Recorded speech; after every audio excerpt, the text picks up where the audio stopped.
Eso también.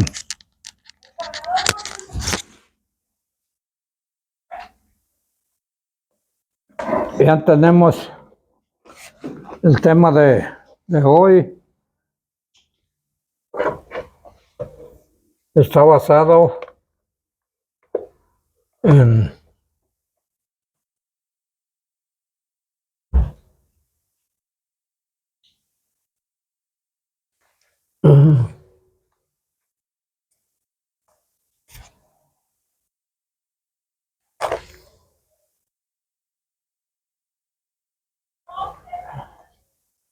se titula El amor de una pecadora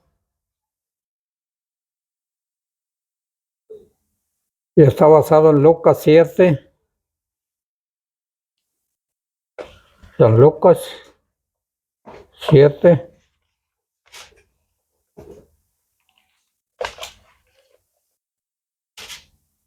Capítulo 7, versículo 36 al 38.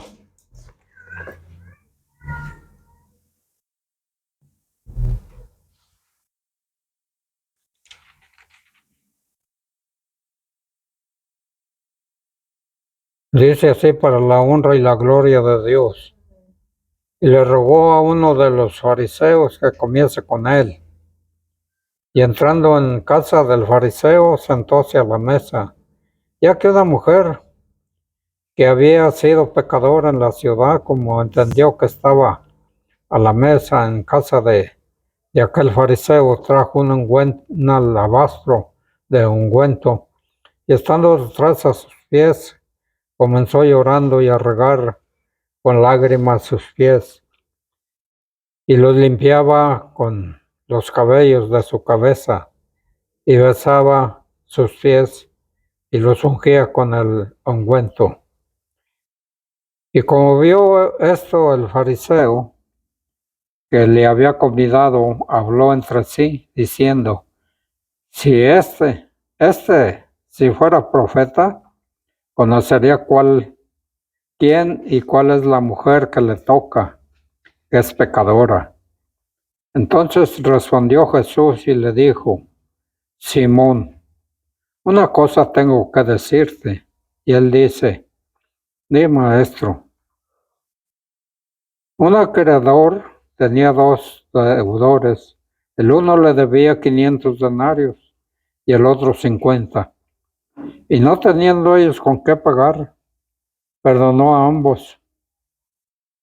Di pues cuál de ellos le amará más. Y respondió Simón y dijo: pienso que aquel al cual le perdonó más. Y él le dijo: rectamente has juzgado. Y vuelto a la mujer, dijo a Simón: ¿ves esta mujer?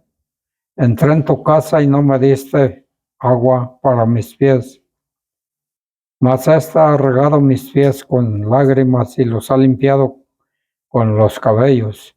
No me diste beso, mas esta, desde que entré, no ha cesado de besar mis pies. No ungiste mi cabeza con óleo, mas esta ha ungido con ungüento mis pies.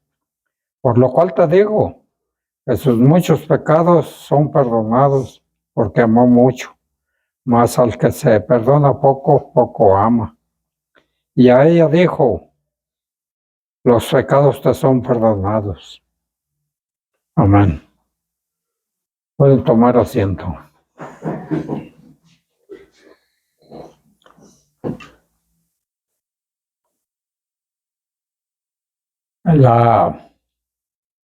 Esta escena es tan real que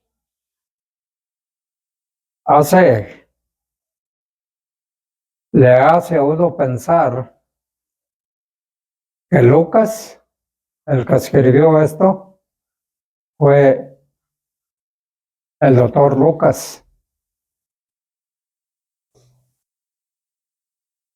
Tiene que haber sido un artista.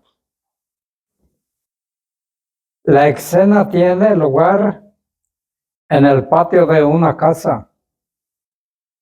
El fariseo Simón y las casas de la gente acomodada se levantaban en un campo abierto que parecía una placita. Y allí era donde se comía en los días de calor. Era costumbre que cuando había un invitado o un rabino, viniera toda clase de gente. A nadie se le impedía que para escuchar las perlas de la sabiduría que salían de los labios, y así se explica la presencia de la mujer cuando entraba un invitado en una casa. Así era corriente que se hicieran tres cosas. Una, el anfitrión le ponía la mano en el hombro al huésped y le daba un beso de paz en la mejilla. Esa era señal de respeto que jamás se omitía. Y pues en el caso de un rabino distinguido. Dos, los caminos eran de tierra y estaban de tierra polvorienta, y el calzado era más que unas suelas sujetas al pie con correas, y por eso se le echaba agua en los pies al huésped para limpiárselos y refrescárselos. O bien se le quemaba un poquito de incienso y se le echaba un poco de esencia de rosas al invitado en la cabeza. Eran cosas que exigían los buenos modales, pero no se cumplieron con el Señor Jesús. La mujer era, por su mala vida y digamos,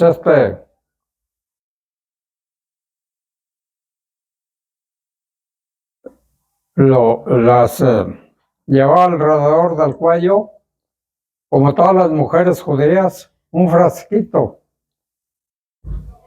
de alabastro que contenía esencia y que era algo bien costoso.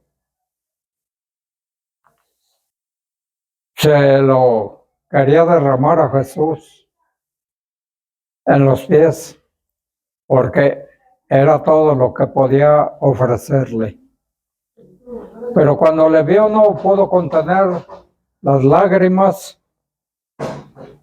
y literalmente le regaron los pies, al parecer en público, y con el pelo suelto. Era una señal de desvergüenza en una mujer judía. Las jóvenes se sujetaban el pelo en el día de su boda y ya no volvían a llevarlo nunca más suelto en público.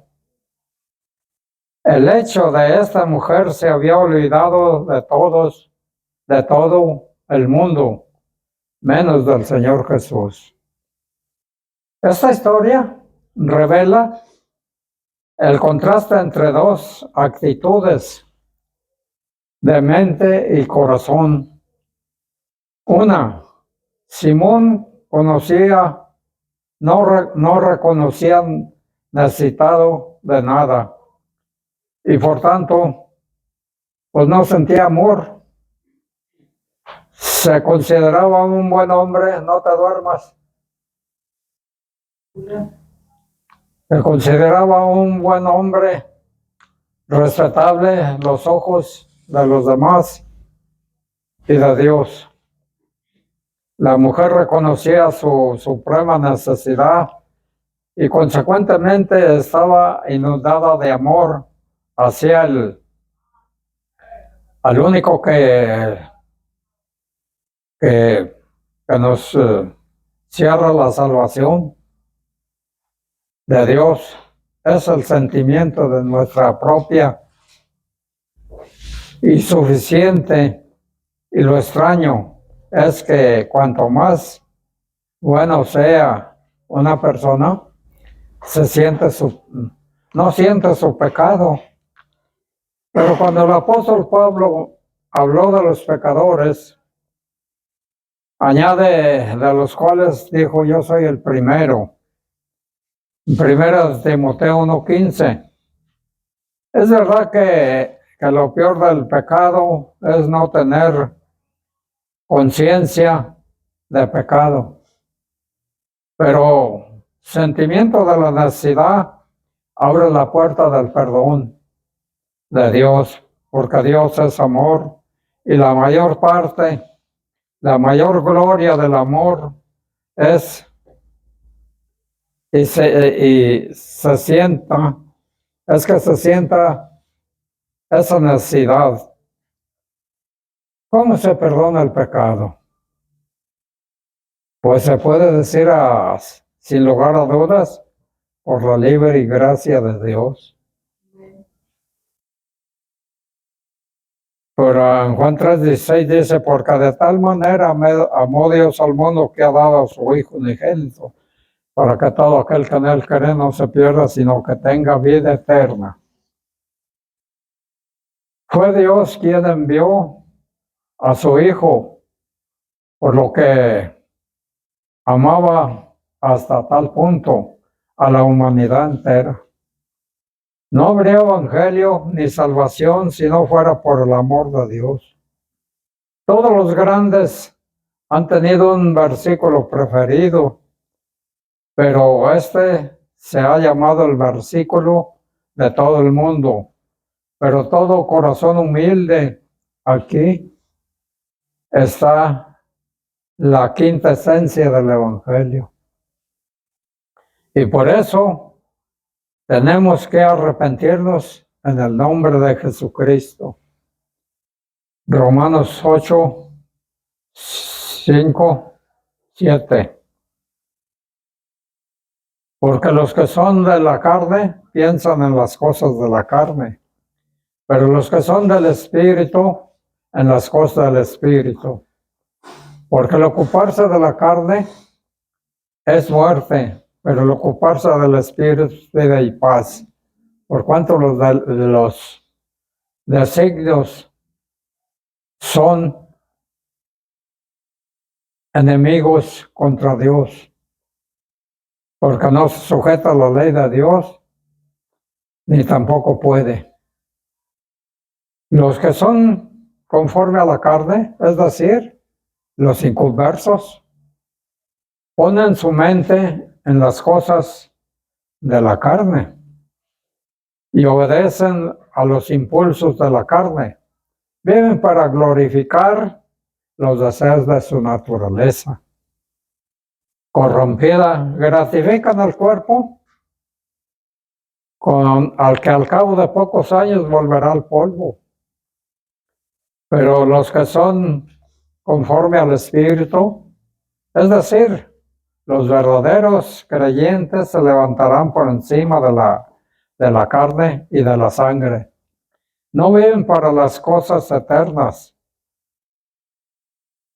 Están ocupados con la palabra de Dios y la oración y el culto y el servicio cristiano. La mentalidad de la carne, es decir, la inclinación, es decir, mental de la naturaleza caída, es muerte, Por lo que respecta al presente goce y destino final, tiene en sí el potencial de la muerte, y lo mismo es que sobredosis. Lo mismo es que una sobredosis de venenos viene siendo lo mismo. Las purificaciones externas no son eficaces para perdonar los pecados o para perdonar el pecado. Ni los sacrificios, dice Job, en Job 9:30, aunque me lave con aguas de nieve y limpie mis manos con la limpieza misma. El versículo 31, aún me hundiré en el hoyo y mis propios vestidos me abominarán. Dice Job. Job no se daba cuenta de que aún cuando las manos estuviesen limpias, con la limpieza más esmerada, Dios ve el corazón engañoso del hombre, donde se anidan pecados ocultos suficientes para despojarnos de toda pretensión de limpieza moral. Ni de la idolatría se puede limpiar con agua y jabón. No se puede. Jeremías 2:22, aunque te laves con lejía y jabón y amontones jabón sobre ti, tu pecado permanecerá aún delante de mí, dijo Jehová el Señor. Las personas que piensan que el acto exterior de religión es suficiente para expiar el pecado, como si fuese jabón y lejía, las abominaciones de idolatría que la gente practica.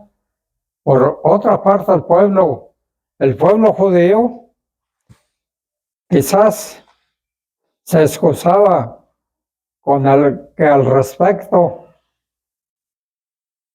que prodigaban los ídolos no equivalía a honores divinos, sino a temores demoníacos.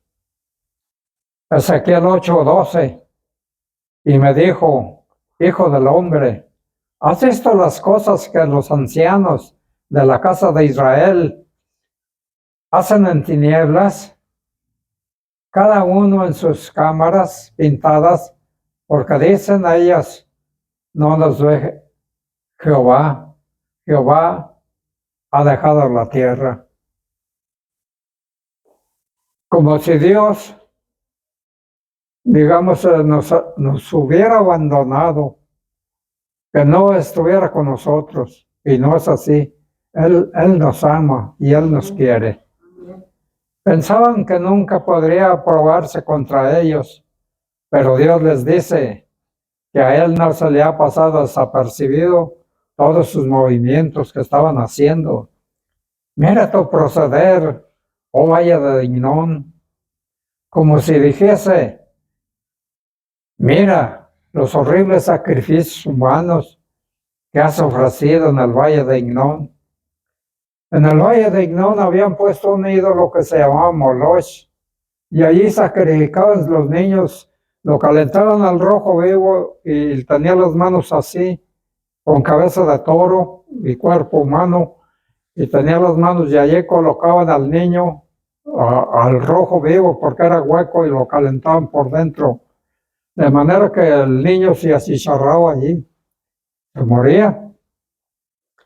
Y pues eso era lo que ellos hacían. Y pensaban que nunca podría probarse contra ellos.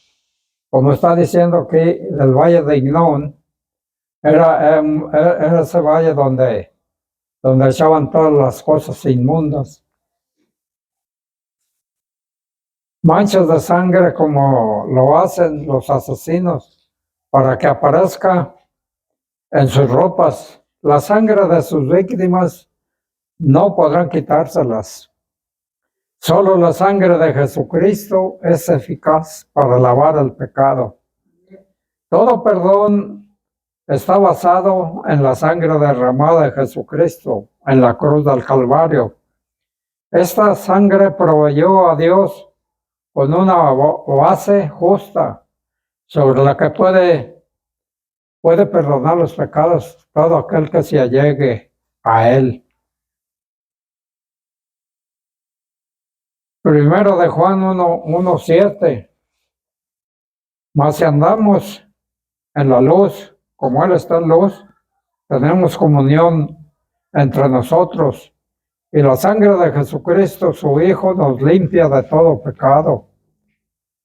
Este pasaje, la persona está o en la luz o en las tinieblas.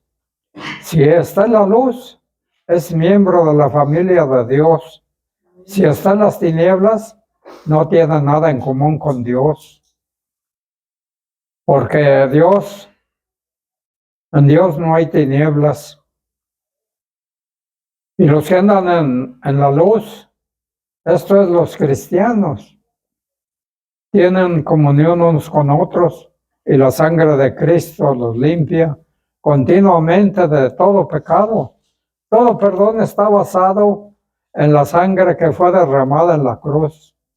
Esta sangre proveyó a Dios con una base justa sobre la que puede perdonar los pecados. Tiene una eficaz permanente para limpiarnos. Naturalmente, los creyentes han de confesar antes de recibir el perdón. Han de confesar su arrepentimiento. Dice en 1 de Juan 1:9, si confesamos nuestros pecados, a Él es fiel y justo para que nos perdone nuestros pecados y nos limpie de toda maldad. También la comunión demanda que conozcamos la verdad acerca de nosotros mismos. Porque, por ejemplo, el negar que tenemos una naturaleza de pecado indica autoengaño y falsedad. Observemos que Juan hace una distinción entre pecado y pecados. Dice en 1 de Juan 8:9, si dijéramos que no tenemos pecado, nos engañamos a nosotros mismos y no hay verdad en nosotros. Si confesamos nuestros pecados, Él es fiel y justo para perdonar, para que nos perdone nuestros pecados y nos limpie de toda maldad. Pecado designa nuestra naturaleza corrompida, malvada. Pecados se refiere a los males que hemos cometido. En realidad lo que somos es mucho peor de lo que jamás hayamos cometido. Pero alabado sea el Señor, Cristo murió por nuestro pecado y por nuestros pecados. La conversión no comporta la erradicación de la naturaleza del pecado. Lo que significa es la implantación de la nueva naturaleza, es decir, la semilla de la naturaleza del Espíritu Santo viene a morar en el corazón del creyente, procedente de Dios con poder para vivir victoriosamente sobre el pecado que habita en nosotros, a fin de que caminemos a diario en comunión con Dios y con nuestros hermanos creyentes. Hemos de confesar que nuestros pecados secretos, pecados de pensamiento, hemos de arrastrarlos a campo abierto para que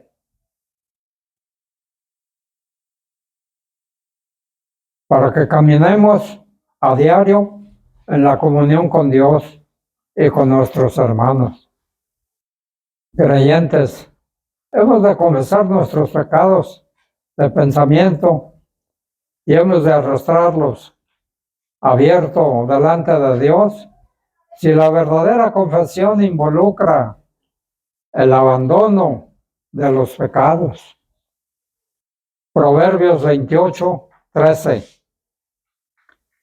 El que encubre sus pecados, fíjese bien, no prospera, mas el que los confiesa y se aparta, alcanzará misericordia.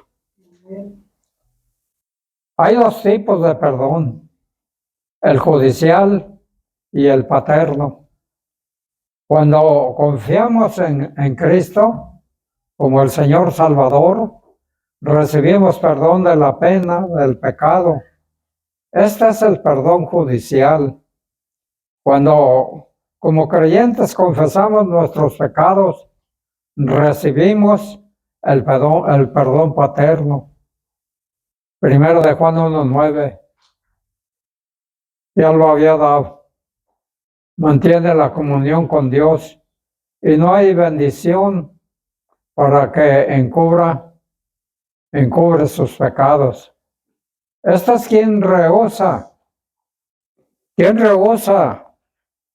a la luz confesarlos delante de Dios y cualquier otro que hayamos ofendido. Pero todo aquel que confiesa y se aparta de sus pecados tiene la seguridad de que solo le perdonará, sino que también los olvida. También él se olvida definitivamente. Entonces, el que rehúsa perdonar no tendrá perdón. Cuando estamos viviendo realmente un contacto con el Señor y orando en el Espíritu, podemos tener la certidumbre de la respuesta a la oración antes que venga la respuesta. Pero si a una de las exigencias prácticas para la respuesta es un espíritu perdonador, si abrigamos una actitud dura y vengativa contra otros, no podemos esperar que Dios oiga y responda. Hemos de perdonar o Dios no perdonará a nuestras transgresiones. Marcos 11:25-26. Cuando estuvieras orando, perdonad si tenéis algo contra alguno, para que cuando nuestro Padre que está en los cielos os perdone también a vosotros vuestras ofensas. Porque si nosotros no perdonáramos, tampoco vuestro Padre que está en los cielos os perdonará vuestras ofensas. Esto no se refiere al perdón judicial de los pecados en el momento de la conversión, lo cual es estrictamente una cuestión de la gracia por medio de la fe. Se refiere más bien a los tratos paternos de Dios con sus hijos, un espíritu implacable. Un creyente quebranta la comunión con Dios, obstaculiza el fluir la bendición. Ya no hay bendición de Dios. Para concluir, el Señor Jesús no sugirió a Simón, el fariseo, que no fuese un gran pecador. Más bien enfatizó que Simón nunca había reconocido su gran pecado para ser perdonado. Si hubiera hecho, habría amado al Señor tan profundamente como la mujer pecadora. Todos somos pecadores Todos podemos amar al Señor en gran medida. Y por eso, al final de esta historia, de esta mujer, el Señor Jesús le dice, cuando voltea hacia ella, tus pecados te son perdonados. Amén. El Señor les bendiga.